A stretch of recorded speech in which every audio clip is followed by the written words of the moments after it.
Welcome to S6 TV Telugu news బులెటిన్ల ముందుగా headlines. Modi పర్యటన ఏర్పాట్లను పరిశీలించిన మంత్రి నారాయణ.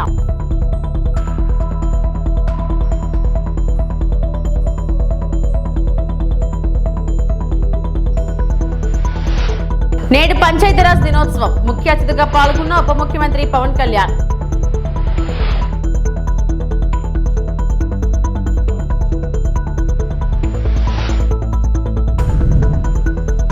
తిరుమల శ్రీవారిని దర్శించుకున్న సినీ నటి Meenakshi Chowdary.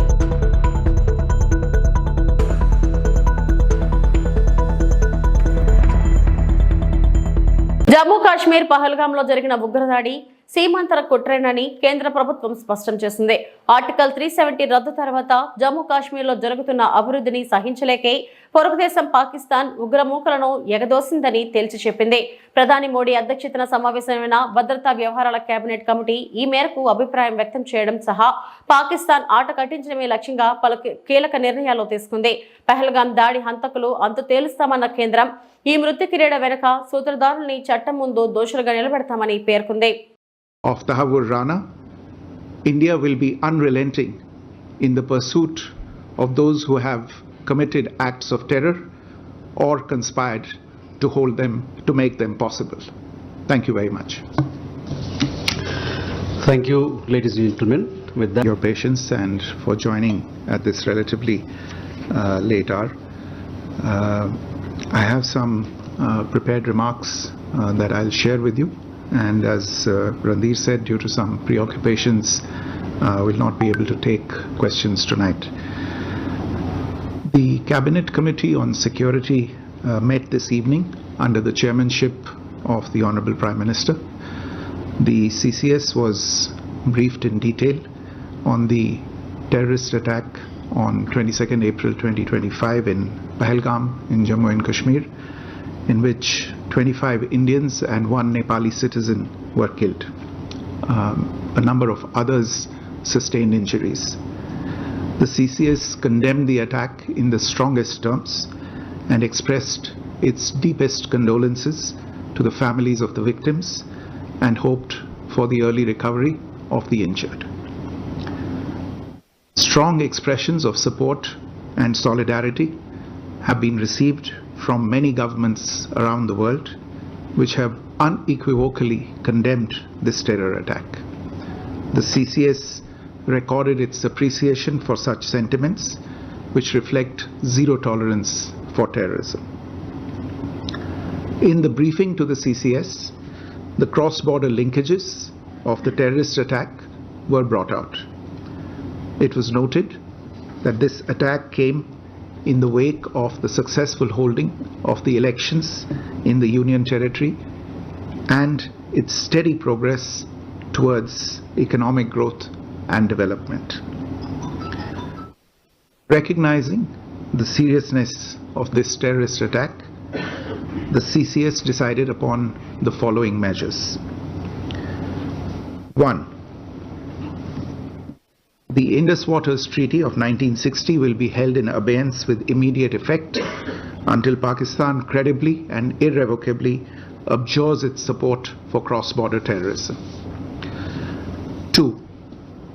The integrated checkpost Atari will be closed with immediate effect. Those who have crossed over with valid endorsements may return through that route before 1 May 2025.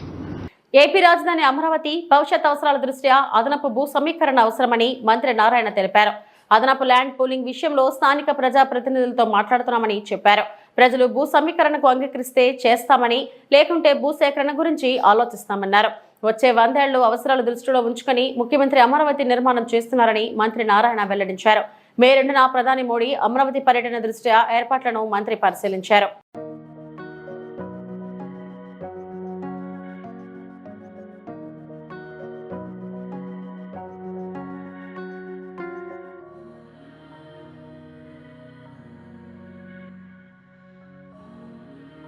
జాతీయ పంచాయతీరాజ్ దినోత్సవం సందర్భంగా నేడు మంగళగిరిలోని సీకే కన్వెన్షన్ హాల్లో నిర్వహించే కార్యక్రమానికి ఉప ముఖ్యమంత్రి పవన్ కళ్యాణ్ ముఖ్య అతిథిగా హాజరయ్యారు. ఈ సందర్భంగా స్వచ్ఛాంధ్ర కార్పొరేషన్, పంచాయతీరాజ్ విభాగాలు, గ్రామీణాభివృద్ధి శాఖ, గ్రామీణ నీటి సరఫరా విభాగం, పంచాయతీరాజ్ ఇంజనీరింగ్ విభాగం, సోషల్ ఆడిట్, SIRD జాతీయ పంచాయతీ అవార్డు 2024 గ్రహీతలకు ఆయన పురస్కారాలు అందించారు. పంచాయతీరాజ్లో భాగస్వాములైన గ్రామీణ స్థానిక సంస్థల ప్రతినిధులు 1994 మందిని ఈ కార్యక్రమానికి ఆహ్వానించారు. పంచాయతీ దినోత్సవం సందర్భంగా ఇక్కడికి వచ్చిన విశిష్ట అతిథులకి, ఇక్కడికి వచ్చేసిన సర్పంచ్లకి, ఎంపీటీసీలకి, ఎంపీపీలకి, జెడ్పీటీసీలకి, వేదిక పైన ఆసీనులైన chairman of Swachh Andhra Pradesh corporation limited Kumareddy Pattabhiram గారికి, ఈ సందర్భంలో నేను పంచాయతీరాజ్ శాఖ తీసుకున్నప్పుడు అప్పటికి శశికుమార్ గారు ఫార్మర్ దాని ముందు ప్రభుత్వంలో కూడా వారే చేశారు. దీనికి నేను 4 మీటింగ్లు అందరం కూర్చున్నప్పుడు రివ్యూ మీటింగ్స్ ఒకటే తెలియజేశాను. సార్, ఇక్కడ ఇది కక్ష సాధించం ఎవరి మీద. నాకు కావాల్సిందల్లా పంచాయతీకి ఏ నిధులైతే ఇవ్వబడ్డాయో అవి సంపూర్ణంగా ఖర్చు కాబడాలి. ఏ ఉద్దేశంకి అయితే ఇవ్వబడిందో డబ్బు, ఆ డబ్బు సంపూర్ణంగా దానికే నిర్దేశించిన డబ్బు దానికే ఖర్చు పెట్టగలగాలి. ఎలాంటి అవకతవకలు లేకుండా దయచేసి చూడండి అని చెప్పి ఆ బాధ్యత తీసుకున్నప్పుడు ఆయన చాలా మనస్ఫూర్తిగా, శశిభూషణ్ గారు చాలా మనస్ఫూర్తిగా తీసుకొని మేము మన ఇన్ని కార్యక్రమాలు చేస్తుంటే వెన్నంటే ఉన్నందుకు ముందుగా శశికుమార్ గారికి నా ప్రత్యేకమైన ధన్యవాదాలు. అలాగే ఇక్కడ కేరళ నుంచి మన ఆంధ్ర సేవ చేయాలని చెప్పి వచ్చిన కృష్ణతేజ గారికి, మిగతా ఉన్నతాధికారులందరికీ ప్రత్యేకంగా నా ధన్యవాదాలు తెలిపి, మీరే లేకపోతే ఈరోజున ఇంత విజయవంతంగా, ఎంత వడివడిగా రోడ్లు వేయటం నిర్మాణం దగ్గర కావచ్చు, ఫామ్ పాండ్స్ కావచ్చు, నీటి తొట్టులు కావచ్చు, గ్రామాల రహదారులు కావచ్చు, ఈ వేదిక పైన ఉన్న కీలకమైన వ్యక్తులు ఎవరు కనుక లేకపోయినుంటే, అలాగే అదే స్థాయిలో కింద గ్రామ స్థాయిలో కూడా వ్యక్తులు బలమైన సమూహం లేకపోయినుంటే ఈరోజున ఇంత వేగవంతంగా రోడ్లు వేసేవాళ్ళం కాదు, ఎన్ని పనులు చేయగలిగే వాళ్ళం కాదు. అలాగే మేము ఇందాక శశిభూషణ్ గారు మాట్లాడుతూ కొన్ని కాంట్రాక్ట్స్ చేసిన దాన్ని ఇంకా కొంచెం చాలా నమ్మకం మీద భరోసా పెట్టారు ఈ ప్రభుత్వం మీద. కొంతమంది బంగారం తాకట్టు పెట్టి కూడా మేము పనులు చేసాం. ఎందుకంటే మాకు ఈ ఎన్డీఏ ప్రభుత్వం మీద గౌరవ ముఖ్యమంత్రి శ్రీ నారా చంద్రబాబు నాయుడు గారి నాయకత్వాన, సమర్థవంతమైన నాయకత్వాన నాకు చాలా బలమైన నమ్మకం ఉంది అని చెప్పి డబ్బులు ఇవ్వకపోయినా కానీ, ఇంకా రిలీజ్ కాకపోయినా పనులు చేసినందుకు ప్రతి కాంట్రాక్టర్స్ ప్రతి ఒక్కరికి పేరు పేరున నా ధన్యవాదాలు తెలుపుతున్నాను. కొంత నిధులు, కొంత శాతం ముందు వచ్చినంత నిధులు కొంత జాప్యం ఉంది. ఇది కేవలం ఏంటంటే ఇది మన రాష్ట్ర ప్రభుత్వం సంబంధించింది కాదు, ఇది కేంద్ర ప్రభుత్వం అన్ని రాష్ట్రాలకి నిధులు విడుదల చేసే దాంట్లో కొంత జాప్యం ఉంది. అది ఫైనాన్షియల్. గిరిజన ప్రాంతాలలో పర్యావరణ అనుకూలమైన పరిశ్రమలు ఏర్పాటు చేసి గిరిజనుల ఆర్థిక అభివృద్ధికి చర్యలు తీసుకుంటామని రాష్ట్ర పౌర సరఫరాల శాఖ మరియు జిల్లా ఇన్ఛార్జ్ మంత్రివర్యులు నాదెండ్ల మనోహర్ చెప్పారు. ఏలూరు జిల్లా బుట్టాయిగూడెం మండలం పుల్లిరాముడుగూడెంలో ఏర్పాటు చేసిన కార్యక్రమంలో మంత్రి పాల్గొని అక్కడ ప్రజల సమస్యలను అడిగి తెలుసుకున్నారు. ఈ సందర్భంగా మంత్రి మనోహర్ మాట్లాడుతూ గిరిజనుల ఆర్థిక అభివృద్ధికి రాష్ట్ర ప్రభుత్వం కట్టుబడి ఉందన్నారు. గిరిజన ప్రాంతాలను సాధారణ ప్రాంతాలతో సమానంగా అభివృద్ధి చేసేందుకు ప్రణాళిక రూపొందిస్తున్నామన్నారు. అందమైన అటవీ ప్రాంతంలో ఎన్నో సహజ వనరులు ఉంటాయని, వాటిని ఉపయోగించే గిరిజన ప్రాంతంలో పర్యావరణానికి ఎటువంటి హాని కలగని రీతిలో పరిశ్రమలు ఏర్పాటు చేసి అందులో గిరిజనులను భాగస్వాములను చేసి వారి ఆర్థిక అభివృద్ధికి చర్యలు తీసుకుంటామన్నారు.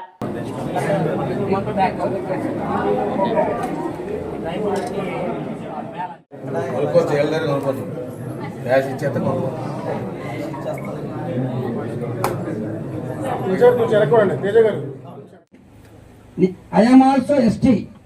మన కష్టాల గురించి తెలుసుకొని ఇంకేం ప్రాబ్లం ఉన్నాయి మీరు సరిగా చెప్పటం లేదని మమ్మల్ని బ్రహ్మాండంగా వాయించబారిస్తున్నాడు. అట్లాంటి మినిస్టర్ గారు ఇప్పుడు. అందరికీ నమస్కారం అమ్మా.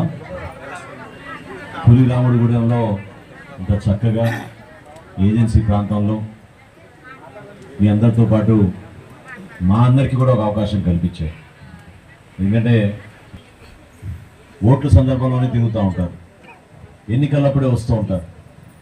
కానీ నిజాయితీగా ఒక మంచి మనసుతోటి మీ అందరికీ కూడా అభివృద్ధి జరగాలి, మీరు కూడా మా అందరితో పాటు సమాజంలో ఒక మంచి స్థాయికి మీరు ఎదగాలి అని ప్రభుత్వం చేస్తున్న ఒక ప్రయత్నాన్ని మీ దగ్గరికి తీసుకురావడానికి స్థానిక శాసనసభ్యుడు బాలరాజు గారు, అదేవిధంగా మీ ట్రైకార్ చైర్మన్ శ్రేణి గారు, ఇక్కడ విచ్చేసిన మా ఉంగుటూరు శాసనసభ్యులు ధర్మరాజు గారు, సాయి గారు, రవికుమార్ గారు, అదేవిధంగా ఇక్కడ గతంలో ఎమ్మెల్యేగా చేశారు గంటా మురళి గారు, మా జిల్లా అధ్యక్షుడు గోవింద్ గారు, పిఓ ఐటీడీఏ గారు చాలా బలంగా చెప్పారు మీ అందరికీ కూడా. నేను మాత్రం మాట తప్పను, ఆయన మాట తప్పడం లేదో నేను చూస్తాను. ఇచ్చిన మాట మేరకు జూన్ 15 లోపు చాలా ఆశ్చర్యపోయాను.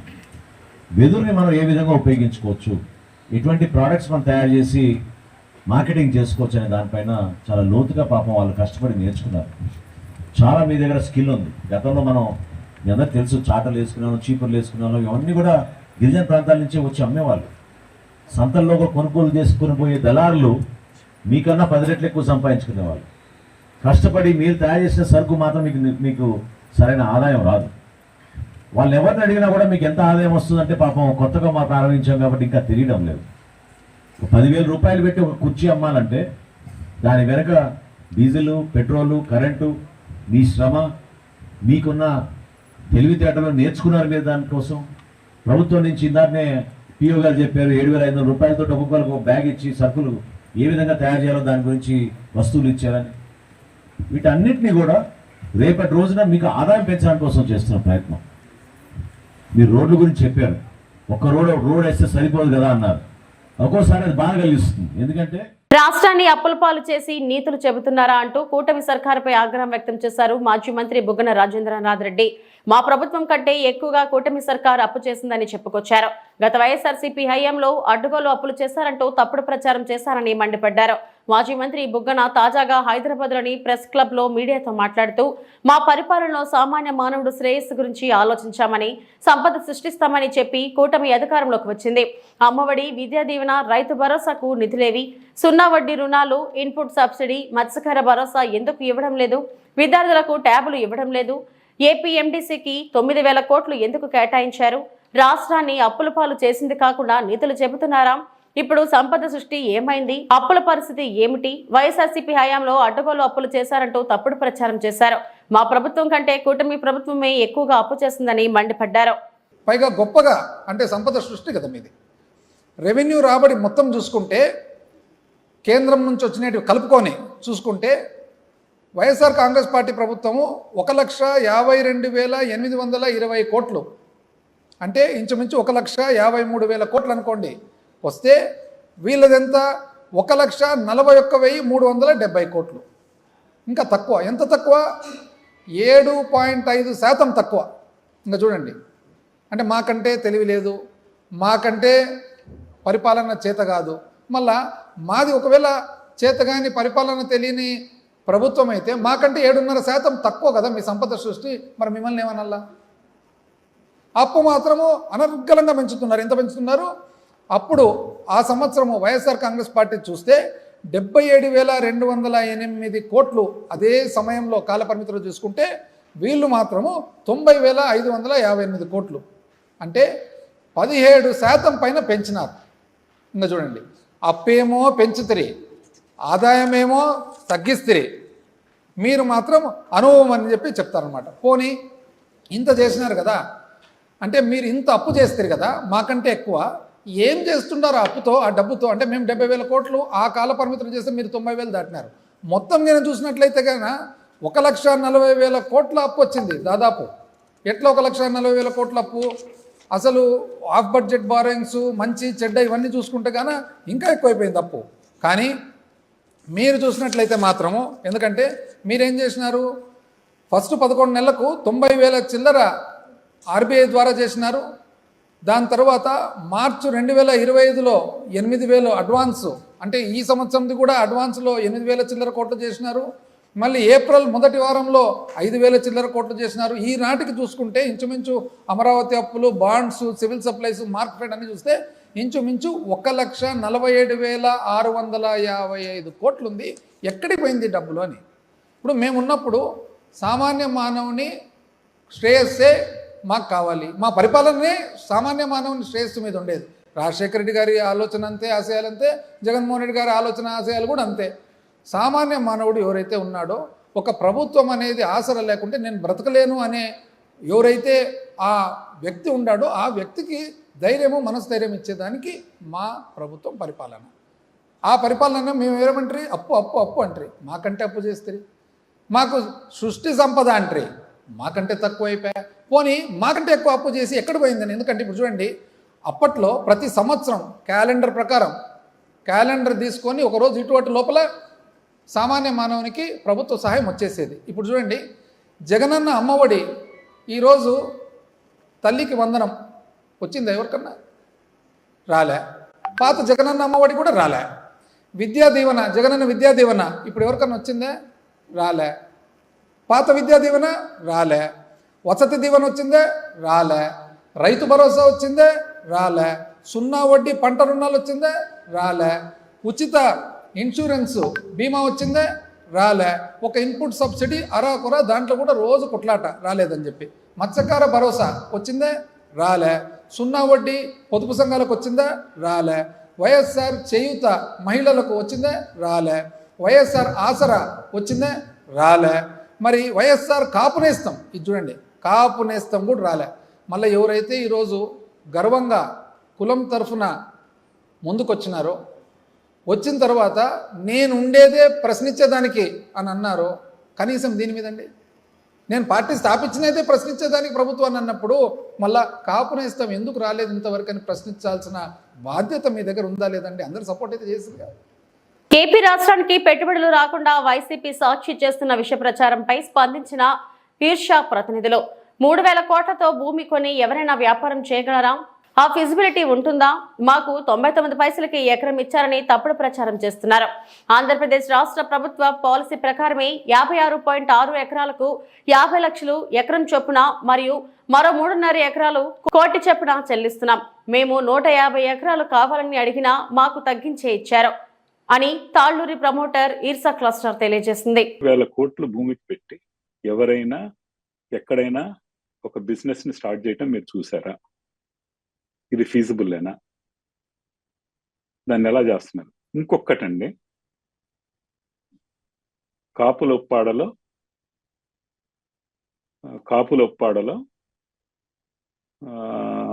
మీకు ఎకరం 50 కోట్లు ఉందా?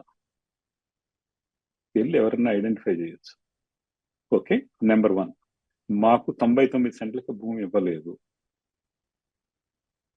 మాకు గవర్నమెంట్ రేట్ ప్రకారం ఓపెన్ గా చెప్పాలంటే మేము 50 లక్షలకు రిక్వెస్ట్ చేశాం. ఎకరాన్ని 50 లక్షలకు ఇస్తామని చెప్పారు. అలాగే ఆ 3.5 ఎకరాలు ఏదైతే ఉందో ఆఫీస్ ప్లేస్ బిల్డ్ చేయడానికి, where we're going to create 2000 employment, దానికోసమని దానికి ₹1,00,00,000 ఎకరం చొప్పున ఇస్తామని చెప్పారు. అక్కడ మరి TCS కి 99 సెంట్స్ కి ఇచ్చారు. మరి అక్కడ కన్ఫ్యూజన్ ఏంటో తెలియదు. అదొకటి బ్యాడ్ రైట్ పాయింట్ కాదు. నెంబర్ 1. నెంబర్ 2, డేటా సెంటర్ కి 60 horizontal hyper scale data centres కి ఇంకా 50 ఎకరాలు కూడా తక్కువే. 150 మీరు ఎక్కడ చూస్తే 150 నుంచి 200 ఎకరాలు 100 ఎకరాలు కూడా ఇచ్చేస్తూ ఉంటారు. ఎందుకంటే ఎంత స్పేస్లో అది కడితే దాని ఆపరేషన్ కాస్ట్ అంత తగ్గుద్ది, ఆపెక్స్. అందుకని మేము మోర్ రిక్వెస్ట్ చేసినా మాకు తగ్గించి ఇచ్చారు. ఇవన్నీ తెలియకుండా, ఎటువంటి ఫ్యాక్ట్స్ చెక్స్ చేసుకోకుండా ఇలాగా దుష్ప్రచారం చేయటం ఈ స్టేట్కి మంచిది కాదు. ఈ స్టేట్కి వచ్చే ప్రతి కంపెనీని వెనక్కి పంపించే ఉద్దేశంతో చేసినట్టుంది తప్పించి ఏది పాజిటివ్గా చేసినట్టు అనిపించటం లేదు. ఎవరికైనా ఏదైనా క్వశ్చన్స్ ఉంటే పిలిచి ఎవరైతే అక్కడ ఉన్నారో దాన్ని, ఒకళ్ళేమో దానికి వెబ్సైట్ లేదని అది తెలుసుకోకుండా ఇంకోళ్ళని ఈమెయిల్ పంపిస్తే, ఇవన్నీ these are not facts. If they want any facts, we're ready, we're here, we want to face all the questions. Sangareddy జిల్లా నారాయణఖేడ్ ఎక్సైజ్ స్టేషన్ పరిధిలో దాడులు నిర్వహించి అక్రమంగా గంజా సరఫరా చేస్తున్న అబ్బెంద శివారు కింది తాండాకి చెందిన నేనావత్ సంతోష్ ను అదుపులోకి తీసుకుని అతని వద్ద నుండి 800 గ్రాముల ఎండు గంజాయిని, 2 మొబైల్ ఫోన్లను, ఒక బజాజ్ పల్సర్ ను స్వాధీనపరుచుకొని నారాయణఖేడ్ ఎక్సైజ్ స్టేషన్ కి తరలించారు. మరో కేసులో అక్రమంగా గంజాయి పంటను సాగు చేస్తున్న అపెంద శివార్ కింది తండాకు చెందిన కళావత్ చందర్ వ్యవసాయ భూమిలో ఉన్న 5 గంజాయి చెట్లను స్వాధీనం చేసుకుని కేసు నమోదు చేశారు. ఆ వ్యక్తి పరారులో ఉన్నాడని, త్వరలో పట్టుకుంటామని తెలిపారు. ఇక్కడ ఏం చేస్తాను? ఏ అంటే అగ్రికల్చర్ ఎక్స్టెన్షన్ ఏఈఓ. ఓకే. ఈ అంటే ఇక్కడ ఈ ఊరికి నువ్వే ఏఈఓ. ఇది ఈ ఏం మొక్కల ఐడియా ఉందా? ఇది గ్రామ పంచాయతీ ఏమొస్తుంది? గ్రామ పంచాయతీ పీర్లతాండ. ఈ సర్వే నెంబర్ వచ్చేసి 100 బై సబ్ డివిజన్ ఉందా? అదే సబ్ డివిజన్ ఎగ్జాక్ట్లీ. ఇది నీకు ఐడియా ఉందా? ఇది ఏందో మీకు ఐడియా ఉందా? గంజాయి చెట్టు. ఓకే. ఇది కూడా గాంజా చెట్టు. ఇదంతా గాంజా చెక్కలే కదా. ఇక్కడ ఒక్కరు కూడా బాబు చూడండి. ఎట్లమ్మా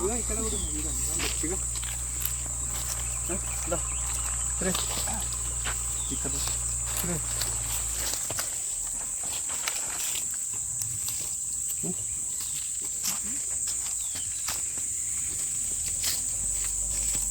ఏమా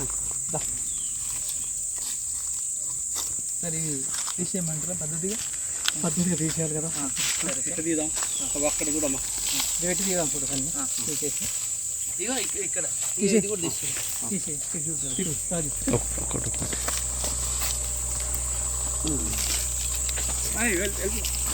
బాబు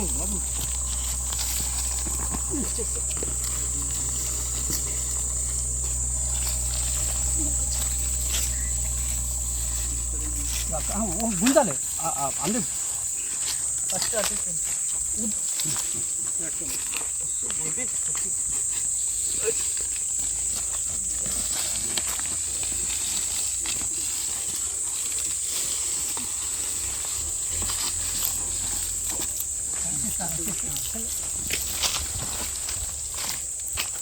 చెట్లు మంచి రాజు చెట్లు ఫోటో కూడా తీసేసి రాజు వాళ్ళు ఇక్కడ రాజు ఇక్కడ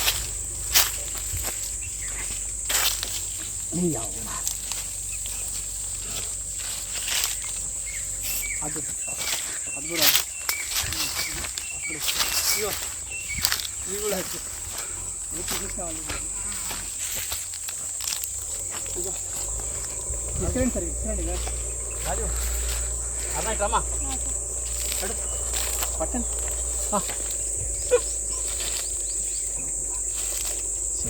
అది కూడా ఇది అయిందా? ఫోటో తీసుకుంటా. మనిషికి చెట్టు పెడితే ఫోటో తీసుకుంటుంది.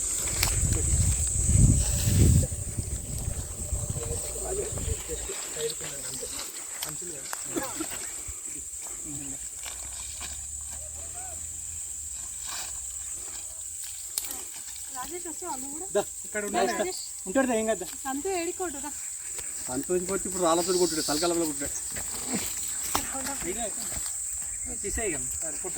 విశాఖ జిల్లా గాజువాక మండలం ఏపీఐఐసి ఐలా పారిశ్రామిక వాడలో మరో నూతన ఆహార పరిశ్రమ ఎఫ్ బ్లాక్ లో ఈ రోజు ప్రారంభమైంది.